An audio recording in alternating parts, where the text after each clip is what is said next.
Yo lo voy a dejar en instantes sobre nuestra mesa de trabajo, pero antes quiero tenerlo en la mano porque la portada me gustó muchísimo. Antes de tener el libro en mis manos, de tener el objeto en sí mismo, ya había visto esta portada que me resultó especialmente atractiva. El tono, la paleta de colores con la que está hecha y después una cantidad de detalles que además cobran cuerpo cuando uno comienza a leer este libro que se llama La Mediana Edad, que ha recibido el Premio Nacional de Literatura.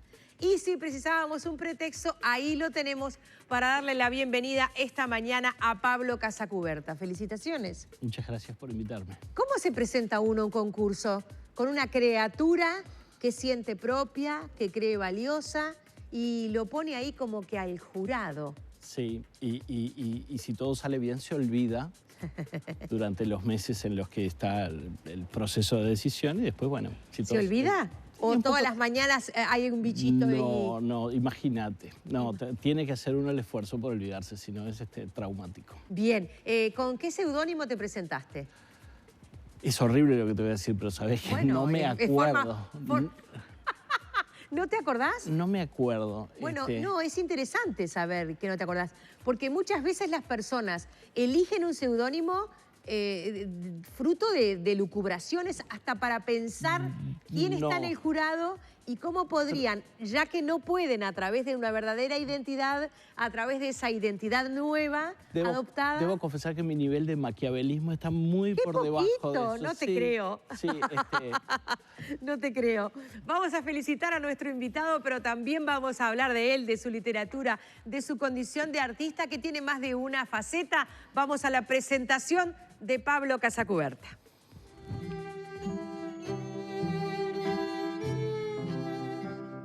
Pablo Casacuberta nació en Montevideo el martes 7 de enero de 1969 como el menor de 3 hermanos, hijo de una pareja de científicos que no se andaban con vueltas a la hora de responder las preguntas de los nenes. La dictadura llevó a la familia hasta México, donde, entre Beatles y cientos de libros, antes de cumplir 10 años, ya sabía que la conciencia es un proceso neurofisiológico, lo que dejaba boquiabiertos a sus compañeros de clases, que apenas podían deletrear una palabra tan larga. Como si fuera poco, y como no podía ser de otra manera, el hijo de los estudiosos de la fisiología humana fue inscrito en un liceo experimental donde se investigaban cosas que ni siquiera los docentes sabían y los alumnos debían entrevistar gobernantes con la maravillosa oportunidad de poder preguntarles cualquier cosa con la excusa de que eran niños. Mientras, jugaba con sus hermanos en la plaza del barrio llamada el Jardín del Arte, donde los niños pintaban en un caballete de cemento y algunos docentes guiaban sus pulsiones artísticas. De vuelta en Montevideo, en 1990 publicó a los 21 años su primer libro, Ahora le toca al elefante. 5 cuentos que contaron con el apoyo del escritor Mario Lebrero, de quien nunca fue alumno, pero sí amigo y confidente. Le siguieron novelas como La parte de abajo de las cosas, Esta máquina roja y la impuntuada Una línea más o menos recta, El mar, aquí y ahora, que pusieron su nombre en Bogotá 39, la selecta lista que lo designó como uno de los mejores escritores jóvenes de Latinoamérica. Es además artista plástico, fotógrafo y director de cine. Estrenó el año pasado el documental Clemente, los aprendizajes de un maestro, recuperando la figura de Clemente Estable, ese científico humanista que cambió la mentalidad de su madre y lo hizo ser. Es director cuando filma, pintor cuando pinta y escritor cuando escribe. En esta última faceta acaba de publicar La Mediana Edad, una novela de esas que uno quiere terminar, pero no quiere que termine.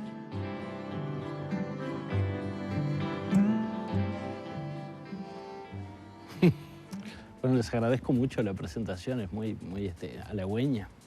¿Algo para corregir? No, me sorprendió la cantidad de detalles recónditos que averiguaron. Tienen un gran departamento de investigación. Tratamos de que nuestro invitado, bueno, sea presentado de más de una manera. Ahora le toca al invitado presentarse solo. O sea que te tiré hasta aquí y te largo el lazo. Bueno, hay muchos elementos que mencionaron allí. Yo vengo de una familia que tiene... Ambos padres eran científicos y eso un poco se coló a nuestra manera de ver el mundo y a nuestra manera de organizar las ideas. Siendo muchos hermanos había un ecosistema medio complejo. Para poder meter baza realmente uno tenía que tener algo interesante que decir. Y era un entorno con muchísima música, mucha propensión a las artes plásticas. Todos pintábamos en lienzo.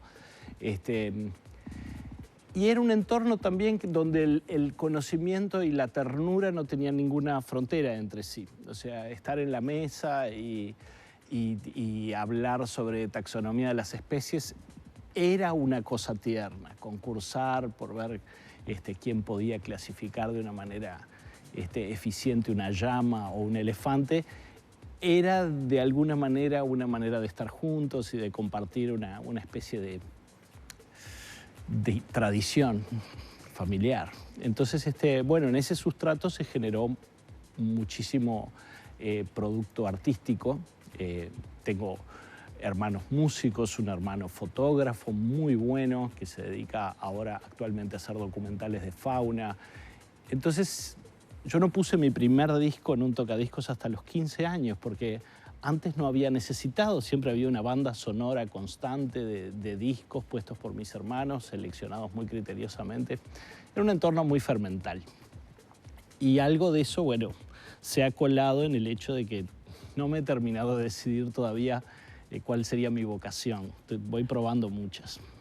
Muy linda esa presentación, muy linda esa mirada sobre ti misma, sobre todo porque más allá de que hay un nido, una colmena muy idílica en lo que acabas de plantear, digo colmena porque uno siente que hay una cantidad de gente que se está moviendo allí, que está en actividad de manera permanente, que quizás tengan distintos roles, pero que de cualquier manera cada uno ejercita también una suerte de bien común. Y uno imagina que la antonomasia, de alguna manera, de esa colmena es esa mesa familiar donde los más chicos hacen rueda con, bueno, justamente con clasificaciones entomológicas. Y ahí veía una de tus tapas, que quizás es la que me guste menos, que es la del bichejo y el frasco. Ajá. Yo siempre he tenido rechazo a los frascos que protegen los bichejos. Sí. También a las alfileres que los convierten en piezas de museo, ¿verdad? Es cierto. Pero bueno, yo también. De todas tus tapas es la que reniego más. Esta tapa me pareció bellísima. Es más, primero recibí el mail de la editorial diciendo que se había publicado y cuando vi la portada dije, esto me interesa. O sea, es lo peor que te estoy diciendo, porque en realidad no estoy hablando ni de la lectura, sino del objeto en sí. Bueno, yo pienso que esa frase que dice que no hay que juzgar un libro por la tapa es injusta. Está equivocada. Desconoce la naturaleza humana, ¿no? Los humanos no hacemos otra cosa que juzgar cosas por su aspecto. Exacto. Es lamentable, pero al mismo tiempo forma parte de nuestro cuadro del mundo. Así lo hacemos con las personas. No hay que renegar de eso. Vaya, reconozcámoslo. Es así. Bueno, pero quiero decir, artista que está con nosotros, en este caso el escritor, mete cuchara en todo. Porque obviamente si sos un artista plástico, te importa cómo se presenta tu libro. No sé si afortunada o lamentablemente tiendo a meter un poquito de cuchara en todo. Y siento que también tiene que ver con que cualquier cosa expresiva que uno hace constituye un todo, no es una suma de partes. Uno quiere tratar de que la cosa sea una experiencia. A mí entonces me interesa la letra en la que está escrito, no solo el texto, sino cuál es la tipografía, cómo se siente, cómo huele, cómo la persona lo va a tener en las manos. En cierta medida porque también le estoy robando muchas horas a la persona. Bien. Y quiero asegurarme que el proceso sea realmente rico, agradable. Tampoco que sea facilísimo. Quiero complicársela un poco, pero no en los aspectos que tienen que ver con cuán agradable es la experiencia, sino en lo que tiene que ver con cuán rica es. Preguntas. Sí. ¿Había perros en esa casa? No, había todo tipo de animales. Había muchas víboras, camaleones, había roedores de diversa índole, había ranas, había larvas de salamandra. Había muchos experimentos que se hacían, no experimentos con animales, pero sí experimentos que se hacían. ¿Seguimos en los bichos de frasco? Químicas. No, porque increíblemente algunos de estos animales andaban libres por la casa. De hecho, una de las ratas de mi hermano encontró... ¿Tenía nombre la rata? No, se llamaba La Rata. La Rata. Pero Mi hermano llegó a alojar una rata en un sillón y llegó a alojar un yacaré adentro de un sillón. O sea que estamos hablando de que había un sustrato de fauna importante. Es por ahora una casa mágica, ¿no? Los amigos que iban a jugar con ustedes. Bueno, hay una cosa interesante. Mis dos padres son de origen bastante humilde. Son personas que venían de barrios relativamente pobres y que estudiaron mucho. Y nos enseñaron que la riqueza era eso. Siempre nuestros padres nos decían, a ustedes no les vamos a dejar un mango porque no tenemos. Les vamos a dejar ese sustrato de experiencias y de la sensación de que hay algo más que esto que estamos discutiendo acá. Hay otro universo muy rico que puede perfectamente integrarse a esta charla, ¿no? Por eso te digo, los amigos que llegaban a esa casa y encontraban que tus hermanos tenían la rata o que vivía el yacaré en el sofá, ¿cómo vivían ese mundo? Porque sin lugar a dudas, en México o en Uruguay, esto era una peculiaridad. Tenían la delicadeza de no decirnos que estábamos locos. No, llegaban a su casa azorados. Estoy segura que había cuentos de cómo era ir a la casa de los casacubertas. Era una víbora suelta. Bueno. ¿Cuándo aprendiste a escribir? Porque todo esto es muy para afuera. Ahora, metámonos dentro de ti. ¿A escribir literatura sí, o a escribir literatura? Es graciosa la elucidación esa que hago entre escribir o escribir literatura, porque en mi caso empezó al mismo tiempo. Ajá. Yo empecé a escribir muy temprano y de alguna manera en el discurso de mi padre o en la forma de hablar de mi madre se manifestaba que había una cosa que era la literatura y que era distinta de escribir una lista para el almacén. Había algo que era la literatura, así que muy temprano hice intentos de escribir poesía y de escribir algo que yo sentía que era literatura en la época. O sea, muy temprano se me hizo saber que la escritura también servía para eso y que cuando servía para eso lograbas un efecto muy distinto al de una lista del supermercado. Pasaban cosas, y la cosa más mágica, pasaban cosas con adultos. Es decir, de alguna manera la literatura era una manera excepcional de meterte adultos al bolsillo, entonces echaba mano toda vez que podía. Es lindísimo que lo hayas vivido así. Habla de lo valioso que debe haber sido ese lugar, de lo fermental, como tú decías, y de que, bueno, casi eso que dice Ferreira, ¿no? Parece ser lo parcialmente ininteligible, un fermento de primer orden, ¿no? O sea, ahí como que lo que no se entendía muy bien en realidad no nos dejaba afuera, sino que nos sembraba la curiosidad Claro. de seguir profundizando. No, y querías entrar en ese mundo porque te das cuenta que una vez que entrabas, hipnotizabas adultos, cautivabas hermanos, funciona.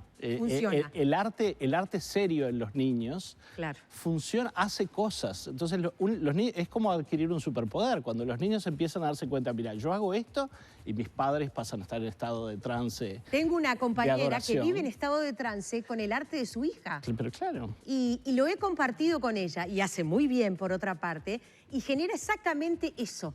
Y ella tiene como una suerte de decir, ¿qué hago con esta chiquilina? Y a la vez, mira qué increíble está. O sea, es como, también es esa cosa de decir, es una parte de mí y sin embargo hace cosas que yo no podría. Exacto. Estamos por ahora en un ambiente muy doméstico. No hemos salido de esa casa, aunque cambiamos de país, aunque te ganaste varios premios, aunque ya escribiste muchos libros, aunque tenés distintas vocaciones o todas las vocaciones en una. Quiero decir, ¿qué pasaba con el exterior y los casacubertas? Bueno, ¿O qué te pasó a ti como uno de los casacubertas? había una cosa interesante y es que, en general, a los niños se les produce una especie de modelo a escala de la realidad, medio condescendiente, donde le dice, bueno, tú sos chiquito y te voy a presentar este mundo chiquito. Eso no pasaba con nosotros, para bien o para mal. Nuestros padres siempre te presentaban como una persona que está en una ciudad y en un país y en un planeta y en un sistema solar, en un universo. A veces uno podría pensar que eso es abismante para un niño, pero en realidad es mucho más emocionante saber que sos parte de una cosa más grande. Claro. Y que no sos resultado de un giro azaroso solamente, sino de una cadena causal que abarca toda la historia natural. Eso es lindo de saber. Yo ahora, siendo padre, procuro que eso ocurra en la vida de mis hijos, tengan una idea de dónde están parados. Entonces, y eso incluía en el ámbito de la sociedad entender aspectos políticos, sociológicos, entender que vivís en sociedades complejas, donde los humanos se tienen que poner de acuerdo, donde ese acuerdo es frágil y que hay que trabajarlo mucho. Entonces, yo siento que eso nos daba como uno tendería a pensar que eso te mueve hacia una mirada muy científica, pero en realidad, sobre todo, nuestra mirada era muy humanista. Muy humanista. Es bien interesante lo que plantea Andrea y que dice, yo no lo conozco, pero me cautivó con sus relatos. Estás trabajando con la oralidad. ¿Cómo sos a la hora de escribir? ¿Un tipo que corrige? Porque tenés una escritura, en la contratapa hay una ficha de Felipe Poleri que dice que tenés una escritura limpia. A ver, déjame ver si lo dice acá. Ah, está, estilo límpido. Qué linda palabra. Estilo límpido y hermoso, es cierto. Pero quiero decir, ¿tenés una escritura que corregís? Corrijo en forma maníaca. Ay, pobrecito. Hay una Al cosa... fin empezaste a mostrar la hilacha, porque hasta ahora todo era divino. No, ahora pero... empezó a reconocer que pasa mal. Hay una cosa muy hermosa que dice mi esposa, Andrea Aroba, que es bailarina, y siempre le dice a las personas que forman parte de sus elencos cuando va a presentar una obra, le dice, bueno, estas personas que van a venir ahora a este estreno estaban en su casa, estaban cómodos, estaban de pantuflas. Nosotros los sacamos del ámbito donde estaban cómodos y los sacamos para presentarles algo increíble que vaya a cambiar sus vidas. No vas a trivialmente robarles el tiempo de una forma impenitente. Y lo mismo me pasa a mí parece que un libro le sustrae a la persona muchas horas de su vida que podría destinar a la crianza de sus hijos o a caminar por la calle. Entonces, procuro que esa rareza que ha ocurrido, no ha ocurrido 3 millones de veces, en mi vida ha ocurrido 8 veces, publicar un libro, el que lo tenga entre manos sienta que realmente la persona se tiró en paloma y se mató para que quedara una cosa que realmente lo represente, pero que sea una experiencia rica. Entonces, sí, corrijo muchísimo. Pero hablas muy bien, tenés mucha capacidad de generar una meta historia también a través de la palabra, de la oralidad. Hay una cosa que pasaba con mis padres. Mis padres son grandes constructores de frases. A mí son interesantes de oír mis padres. Bueno, mi padre murió hace muchísimos años, pero tenían eso. Viste que estás hablando en presente, ¿no? Sí. Son interesantes de oír. Sí. Bueno, lo sigo oyendo en mi cabeza. Maravilla. Eso es una maravilla. Eso es una y maravilla. esa idea, la idea de que las frases es un objeto que uno intercambia y podés construir frases sin ton ni son, o podés decir, bueno, le voy a dar a esta frase una redondez y se la voy a entregar a la otra persona. Eso tenían mis padres y creo que quedó en todos nosotros. Es muy lindo que lo que acabas de decir, y si me pusiera muy freudiana diría, ¿las pantuflas? ¿Las del personaje? Esta es una... Pero trato de no meterme ahí porque no quiero dar demasiadas pistas, porque entre otras cosas a los libros hay que leerlos. Yo estoy segura de que hay mucha gente que hoy va a salir a preguntar por Pablo Casacuberta en la librería que le queda más cerca. Quiero decirles que lo edita Estuario Editora y que es Premio Nacional de Literatura.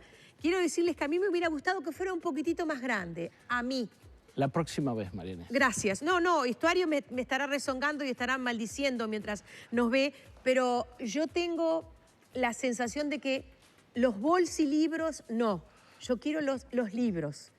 Yo, María Inés Ovaldía. Pero igual, de cualquier manera, da el espacio y la diagramación para disfrutar esta bellísima tapa. Vuelvo a las pantuflas. Sí, bueno, esta es una novela que tiene que ver... No voy a contar el argumento porque sería injusto para los lectores. No podrías. Pero tiene que ver con una cosa que está pasando últimamente, sobre todo en los últimos 20, 30 años, y es que este es un personaje que es querible y dentro de todo tiene cierta ternura, pero todo aquello en lo que cree es falso. Absolutamente todo lo que cree es falso. Últimamente se ha generado una sensibilidad social según la cual creer cosas es un mérito per se. Yo me acuerdo cuando yo era jovencito, todavía no había películas que decían debes creer en ti mismo. En los 80 surgió eso. Y en el año 2000 algún genio... Es más, la duda era un gran motor. Algún ¿verdad? genio de Hollywood decidió partir la frase debes creer en ti mismo a la mitad y decir debes creer. Ahora está lleno de películas donde alguien le dice a otro debes creer. Sí, sí. Como si creer fuera un mérito en sí mismo y con independencia del contenido Claro. y al margen de toda evidencia.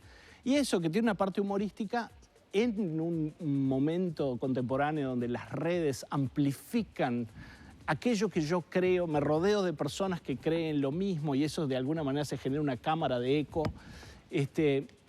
Ha generado horrendas aberraciones desde el punto de vista de movimientos sociales o de personas tomando pésimas decisiones en contra de sus propios intereses a partir de creencias amplificadas. Entonces, Está el tema de la salud acá, está el tema de la ciencia, Claro. de creer en los que dicen ser quienes te curan. Claro. Y los que un día después de 30, 40 años de mentir no pueden con la culpa y dicen, Colapsan. No puedo seguir recetándole placebos a este tipo Sí. que me viene a ver transido de un dolor que además ni existe. Bueno, uno de los héroes de esa infancia era Carl Sagan, que tiene una frase que a mí me encanta, que dice, yo no quiero creer, yo quiero saber. Y eso me parece que es un poco lo que se discute en la novela. De alguna manera, cómo hemos generado un sistema de una permisividad y de una tolerancia increíble a las pamplinas, que no alienta a las personas a realmente buscar, dudar, ser razonablemente escépticas y encontrar un camino razonable. La verdad es que el libro a mí me flasheó, como dicen los gurises ahora, porque me dio la sensación de que, primero que nada, que me metía en un camino de vértigo. Es vertiginoso, a pesar de que transcurre en 2 cuadras. Sí, el Espacio otro día me físico. pidieron que calculara cuánto dura la Ay. novela y dije 20 minutos. 20 minutos. Bueno, puede ser, sí. Puede ser. Sí, capaz que media hora, ¿no? Sí, media hora, reventando. No sé, porque mirá que andar Pero tiene mucha historia, andar cuenta con mucha pantuflas historia. da mucho trabajo. Sí, es Así cierto. que capaz que sea media hora, Puede más que ser, 20 minutos. puede ser.